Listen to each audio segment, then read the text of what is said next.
Girls, we run this mother. Girls, we run this mother.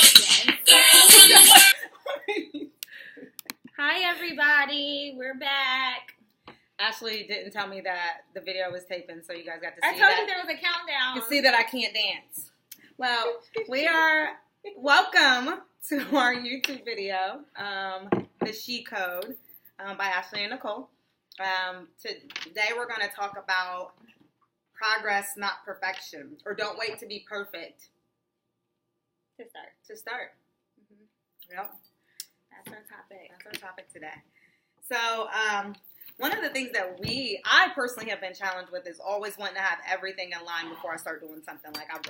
Before I apply for a job, I'm like, I look at a job posting and I'm like, oh, I got to have all of the criteria before I even start, or I even think about applying. And one of the things that I have learned is that a lot of times if people are going to be successful, you just have to have faith in yourself. You've got to jump out there. Be bold enough to just make it happen for yourself. A lot of times you've got to give people an opportunity to tell you no. A lot of times we count ourselves out before we even present ourselves for whatever it is that we're looking to do. So that is one take I have on, not waiting to be perfect. Ashley? What's my question? I got to ask you a question. Oh, okay. I thought you were asking me a question. So my take is I am probably like a connoisseur of learning new things. So I like to not start something until I really know what I'm doing. Even like this, I called Nicole a while ago to like scream and holler about how happy I was that I figured out how to use this YouTube situation because I was scared to post on YouTube or videos period until we actually knew what we were doing. But I agree with what Nicole said. I think the true like strength in every person is being vulnerable and just going with it. It's okay to say you don't know how to do something. It's okay to ask for questions. It's okay to just get another opinion or just to tell somebody, I don't know. We're just starting out. So for everybody out there, we're just starting out. So we're just kind of winging it and trying to see what sticks. And I think true transparency and vulnerability is probably the greatest strength that we all have. So I don't think there's a need to be perfect. I think there's just a need to be honest. Yeah, honesty. One of the things, like as far as the difference between, a lot of times there's a perception of, obviously there's a reality of the difference between men and women, right? In terms of like income and salary. Typically they have a higher salary, but I find that most women kind of have that overlying like insecurity about not being perfect or not feeling worthy. And so it creates a dynamic where we kind of set ourselves back, whether it's for a particular position, whether it's for asking for more salary.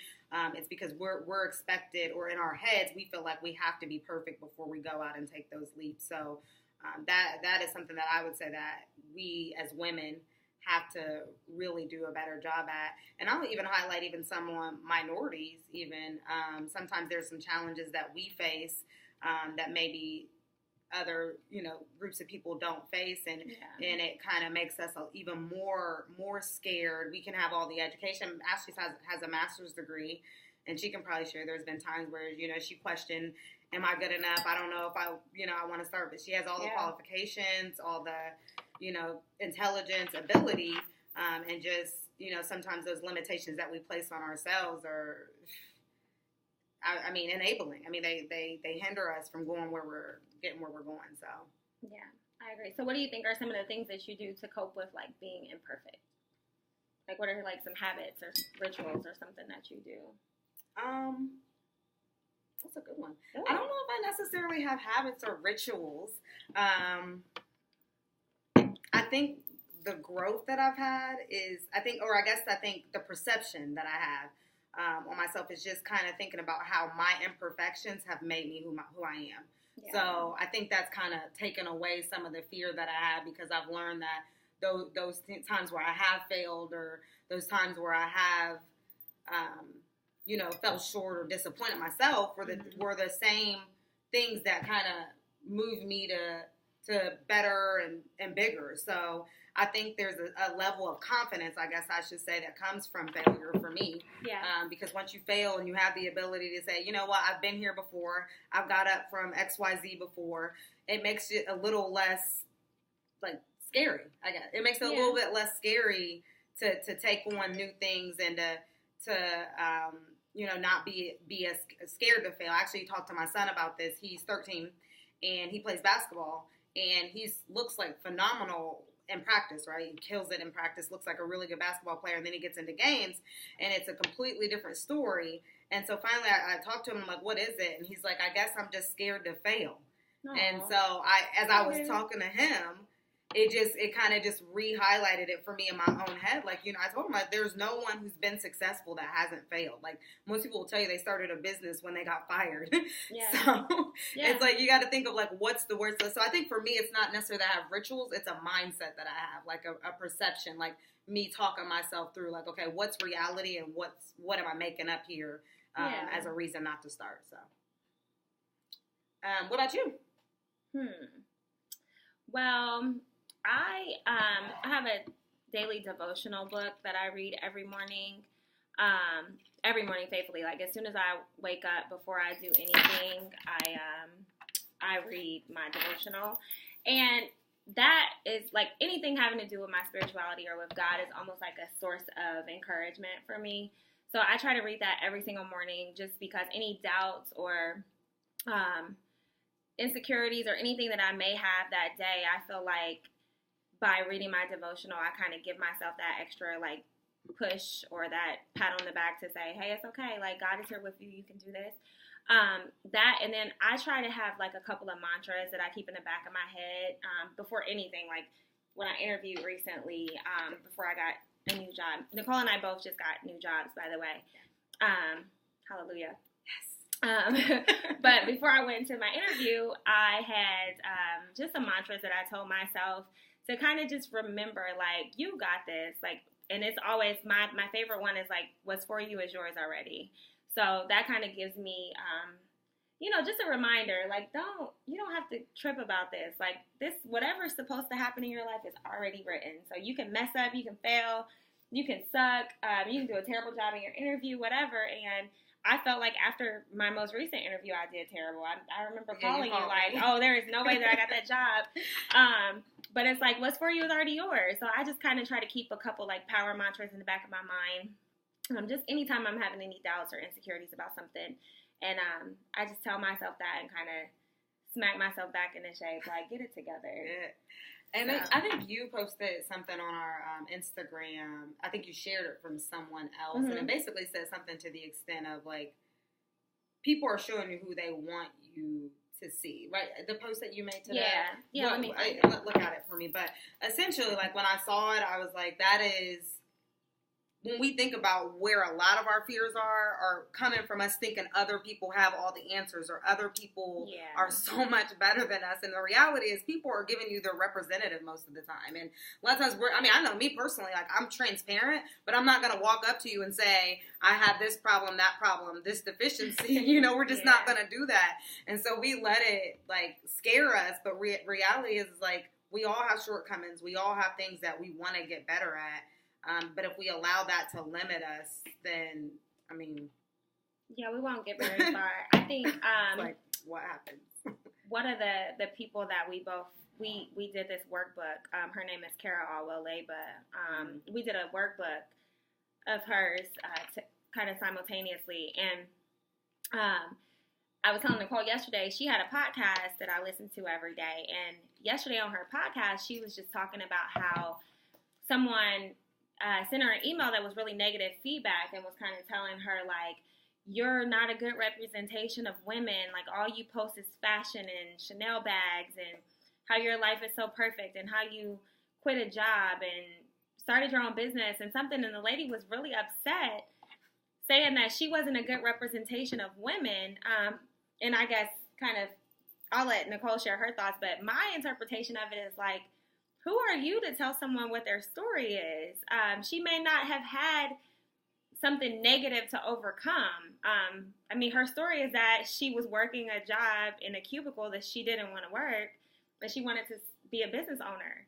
And she likes fashion, and, you know, it's a pat on her own back. It's a success symbol to her to be able to go buy a pair of Chanel shoes. Or, you know, I bought some Louboutins the other day, and to me, I'm like, I made it. Like, I'm able to go and carelessly spend that kind of money on shoes because I can, because I've worked for it. And to me, it was kind of like a hooray, because I'm like, I didn't have to go to a man and like sell my soul to get some red bottoms, or I didn't have to beg or do something that wasn't aligned with who I am as a person to get something. So it's just like people almost sort of kind of box you into this idea that you need to be their version of perfect in order to be like a role model or to have a story. And Nicole and I say all the time, our stories are very different. I mean, we're a lot alike. It's almost kind of weird, but our stories are not the same. But it doesn't mean she's any more of a role model than I am, and vice versa.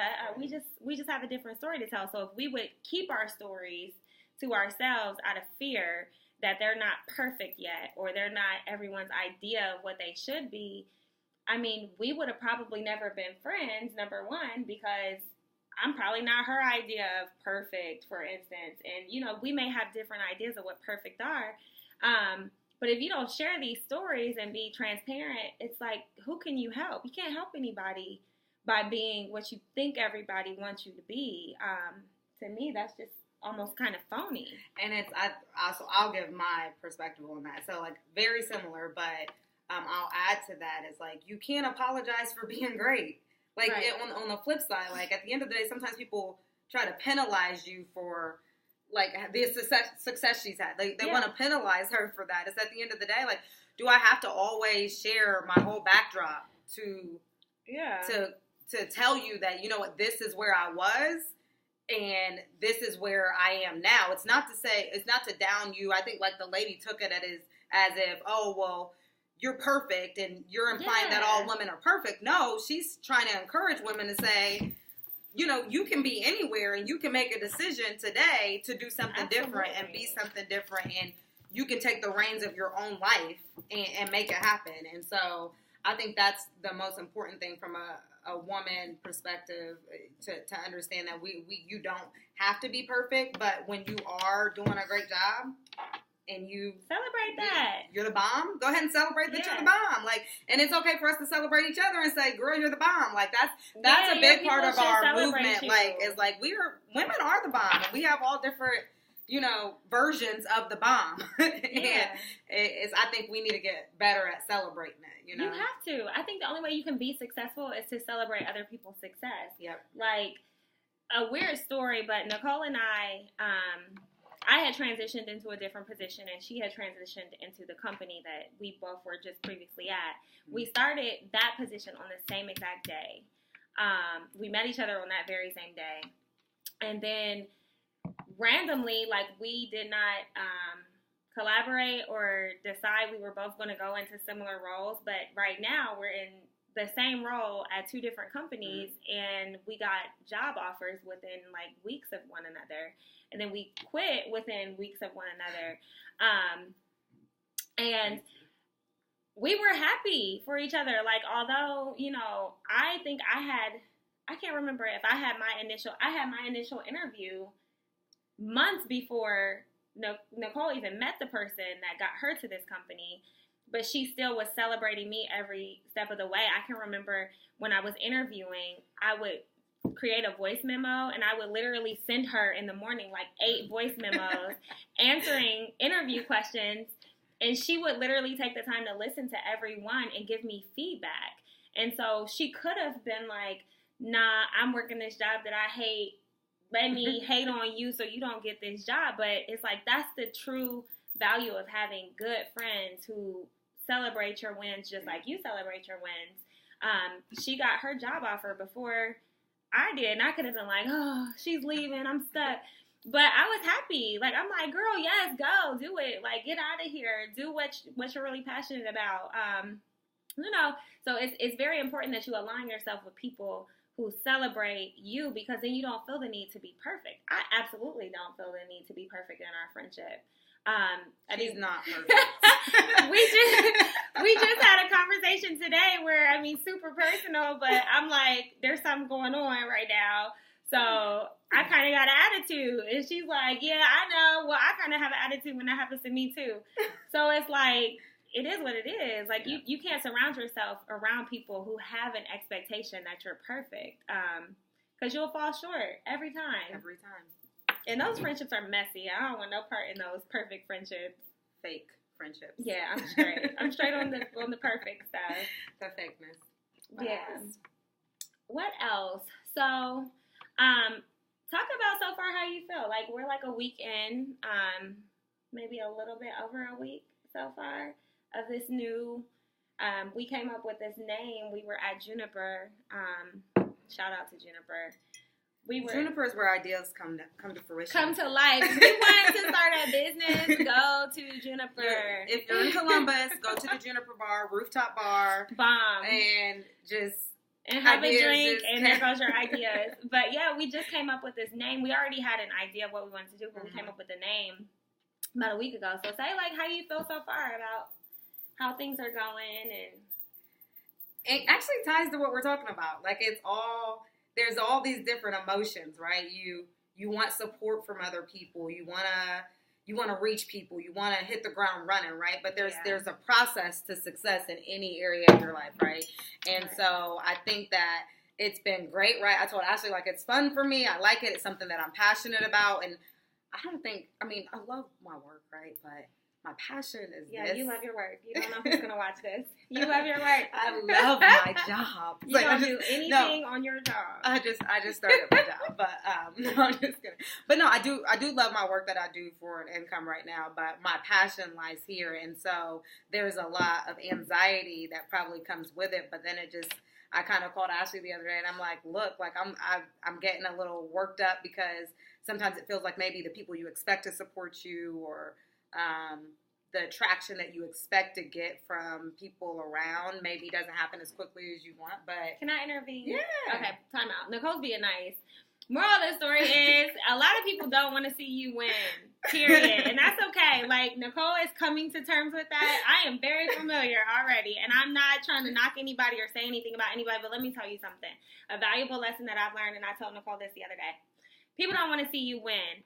That has nothing to do with you. It's totally something within. You cannot worry about it. The people who are spiritually and mentally and financially aligned have no problem seeing you shine because your shine doesn't dull their sparkle, not one bit. However, if 0 people support us, we're good because we are grounded and rooted in the right things, and God will provide us everything we need. So when we need followers, we're going to get them. When we need finances, we're going to get those.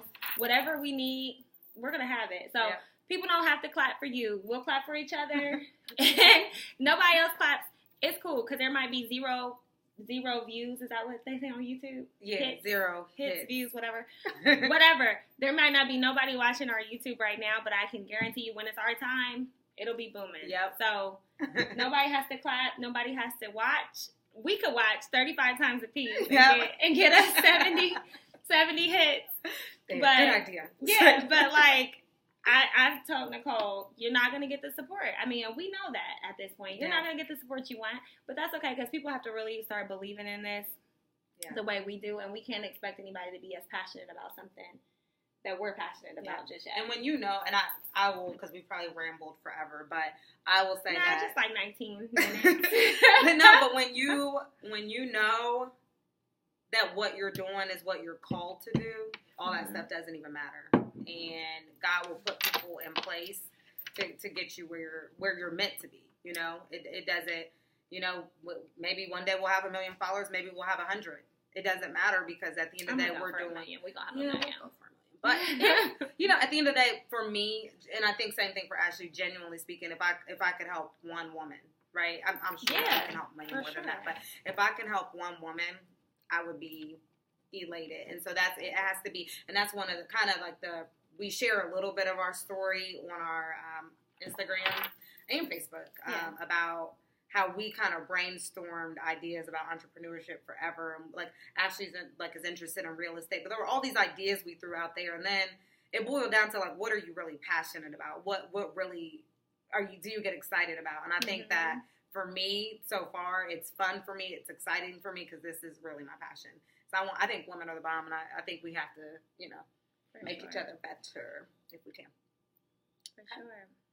Well, thank you for joining us for our second, because I think she crept off and the first one doesn't count. Me, it was solo. Cool. It was a test. Don't watch it. Whatever. It was a test, right? But thank you for joining us. We look forward to having more videos and having great topics. If you have any questions for us, email us at theshecode@gmail.com. The Shecode LLC. LLC, sorry. At gmail.com. The Shecode was, somebody must have used it and never used it or something. I don't know. Anyways, we couldn't use it. So, the Shecode LLC at gmail.com. And then follow us on IG, the Shecode.LLC. Yep. And Facebook, the Shecode. Okay? And follow our personal pages too, because we have decent stuff sometimes. Sometimes I take pictures and she forgets, and vice versa. Yes. So you'll catch us on each other's pages. Yep. And that's it. Happy Hump Day. Is it Wednesday? It is. See, it's what happens when you're unemployed.